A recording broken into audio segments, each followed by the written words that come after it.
Wuok Migori nyaka Ramogi wadhi nyaka e kaunti ma Homa Bay. Chenro mar yaro apaya mawuok Jangson Kodoyo kadonjo e chuny boma ma Homa Bay nyaka got rabuor. Masani sirikal mamalo dhi godo nyime e boma ma Homa Bay e nengo maromo Sh424 million.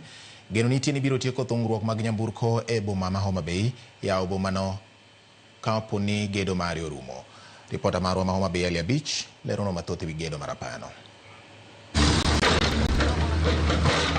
Chenro mar yaro apaya mawuok Jangson Kodoyo to kale chuny boma ma Homa Bay nyaka got rabuor mabor ne romo kilomita 5. Sirikal mamalo ne ochako gedo mar dwe mar 5 higani mar neno ni obedo malach ma nyamburko mathoth nyalo gwenyore e tieko dhugruok mag geche e chuny boma ma Homa Bay. Gedo mar apaya no mita kodul mochune gedo mag apeni madonge pacho ka Kenya National Highways Authority kendo gedo mar dhi monyo omenda maromo Sh424 million. Komisona ma Homa Bay Moses Lilan wacho ni apaya no gedo mar dhi tieki. The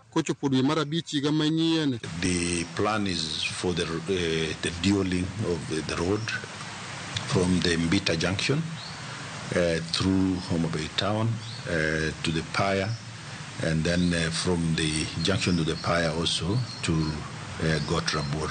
Koni kinde magedo mar apaya no dhi nyime nitie gik mathoth mabiro kethore gi apaya no kamoting'o dundu mag pi, poles mag stima kod golo oko kibanda manogere gi apaya no ma okone biro losi bang' ka unorak matimo gedo mar apaya no wendo tieko tije.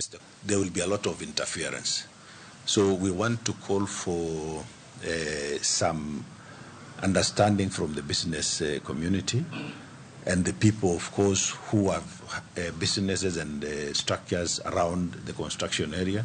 There are those people who were advised to remove, some of the structures that were within the road corridor.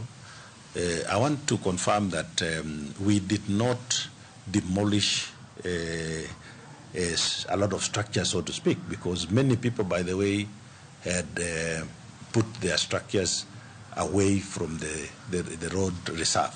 Jopinye boma ma Homa Bay kamoting'o nyaka jogo manie sekta mar wuoth orwako chenro masani koro dhi nyime mar yawo apaya no. Adiere ni mondo mi taon dongre kata mondo mi uchumi mar taon dongre nyaka ndara bed maduong' kendo nyaka ndara bed e iye kanyo. To ma achiel kuom olemo ma waneno mar broad based government magitimonwa chuny taon ka. Chon nitie dhugruok mag geche sana kochopo godhiambo. Ma jam ne bedo ma jali ne bedo mang'eny. Koro sani ka wang'ayo yawore manyiso ni jam odok chien kendo ajali dhi dok piny. For example, gari moro kethore bathe ka to nyalo yudo machielo kabiro nyalo yudo ka oyudo nafas mokalo godo. Yudo ka ji gwenyore samoro jam obedo. Elia Beach, Ramogi TV, Homa Bay.